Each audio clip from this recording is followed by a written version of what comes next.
G20 is now the center of international economic cooperation, so that emerging economies like Indonesia have a greater voice and also bear greater responsibility for guiding the global economy.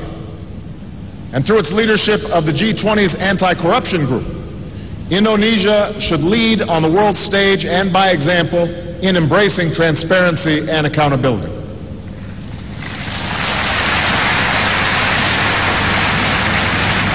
America has a stake in an Indonesia that pursues sustainable development, because the way we grow will determine the quality of our lives and the health of our planet.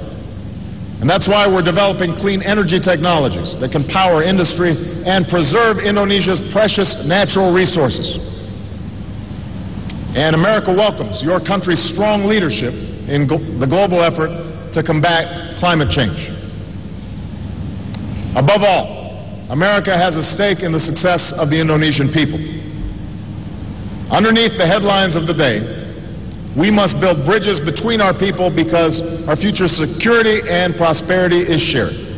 And that is exactly what we're doing by increasing collaboration among our scientists and researchers, and by working together to foster entrepreneurship. And I'm especially pleased that we have committed to double the number of American and Indonesian students studying in our respective countries.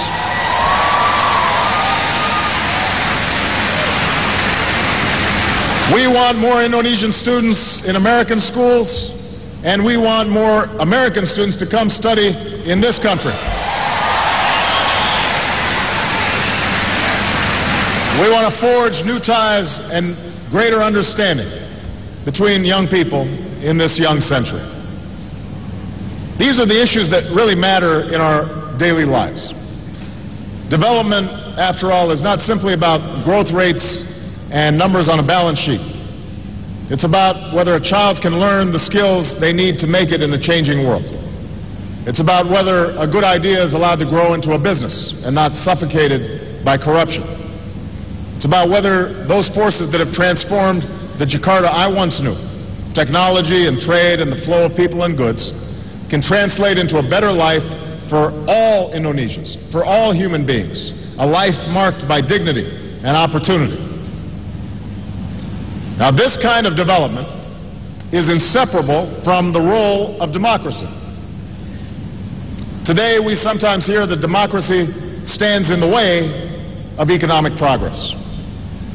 This is not a new argument, particularly in times of change and economic uncertainty. Some will say that it is easier to take a shortcut to development by trading away the right of human beings for the power of the state. But that's not what I saw on my trip to India, and that is not what I see here in Indonesia.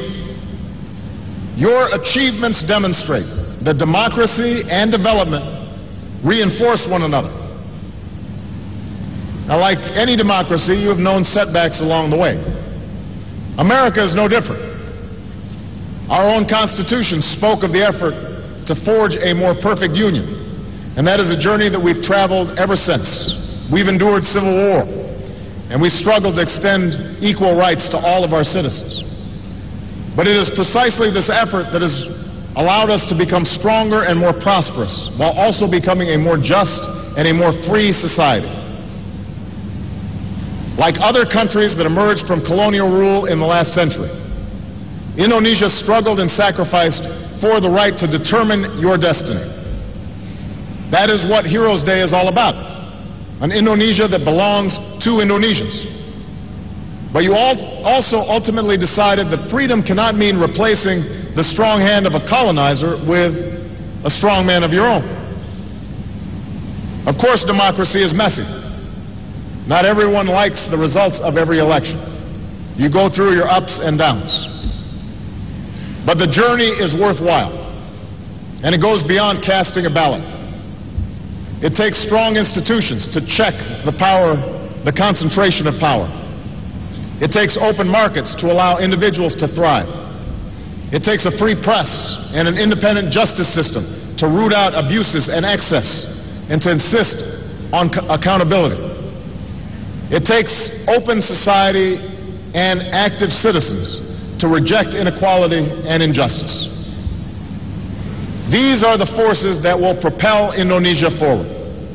And it will require a refusal to tolerate the corruption that stands in the way of opportunity.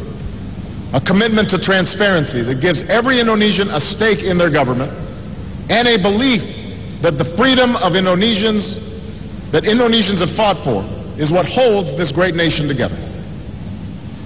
That is the message of the Indonesians who have advanced this democratic story. From those who fought in the Battle of Surabaya 55 years ago today, to the students who marched peacefully for democracy in the 1990s, to leaders who have embraced the peaceful transition of power in this young century. Because ultimately, it will be the rights of citizens that will stitch together this remarkable Nusantara that stretches from Sabang to Merauke. On insistence that every child born in this country should be treated equally, whether they come from Java or Aceh, from Bali or Papua, that all Indonesians have equal rights. That effort extends to the example that Indonesia is now setting abroad. Indonesia took the initiative to establish the Bali Democracy Forum, an open forum for countries to share their experiences and best practices in fostering democracy. Indonesia has also been at the forefront of pushing for more attention to human rights within ASEAN. The nations of Southeast Asia must have the right to determine their own destiny, and the United States will strongly support that right. But the people of Southeast Asia must have the right to determine their own destiny as well. And that's why we condemned elections in Burma recently that were neither free nor fair. And that is why we are supporting your vibrant civil society in working with counterparts across this region. Because there's no reason why respect for human rights should stop at the border of any country. Now, hand in hand, that is what development and democracy are about. The notion that certain values are universal. Prosperity without freedom is just another form of poverty. Because there are aspirations that human beings share. The liberty of knowing that your leader is accountable to you and that you won't be locked up for disagreeing with them. The opportunity to get an education and to be able to work with dignity. The freedom to practice your faith without fear or restriction. Those are universal values that must be observed everywhere. Now, religion is the final topic that I want to address today. And like democracy and development, it is fundamental to the Indonesian story.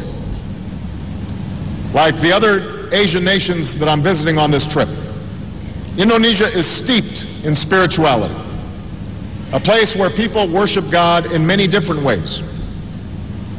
Along with this rich diversity, it is also home to the world's largest Muslim population.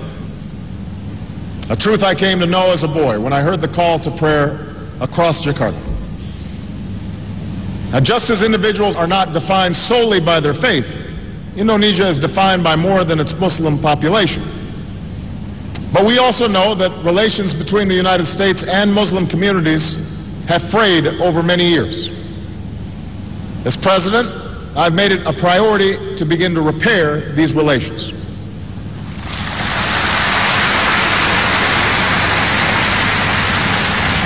As part of that effort, I went to Cairo last June, and I called for a new beginning between the United States and Muslims around the world.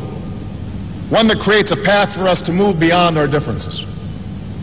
I said then, and I will repeat now, that no single speech can eradicate years of mistrust.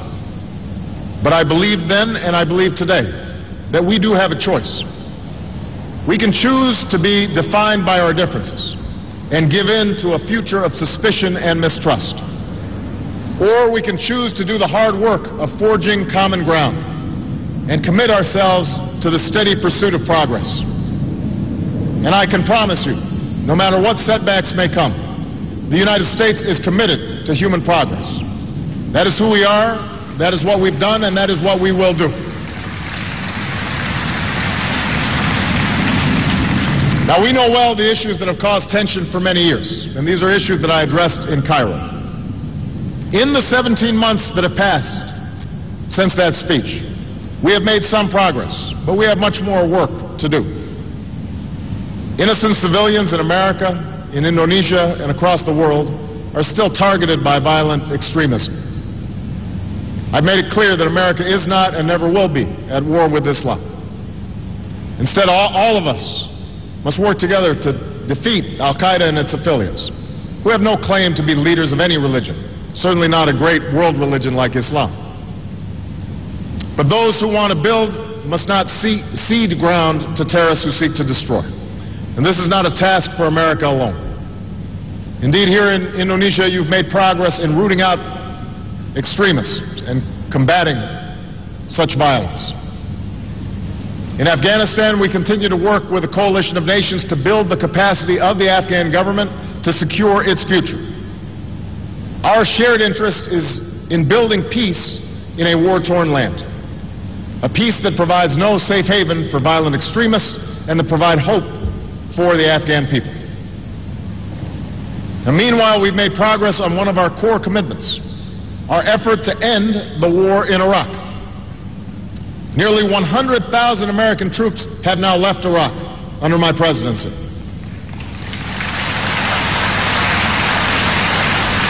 Iraqis have taken full responsibility for their security, and we will continue to support Iraq as it forms an inclusive government, and we will bring all of our troops home. In the Middle East, we have faced false starts and setbacks, but we've been persistent in our pursuit of peace. Israelis and Palestinians restarted direct talks, but enormous obstacles remain. There should be no illusion that peace and security will come easy, but let there be no doubt, America will spare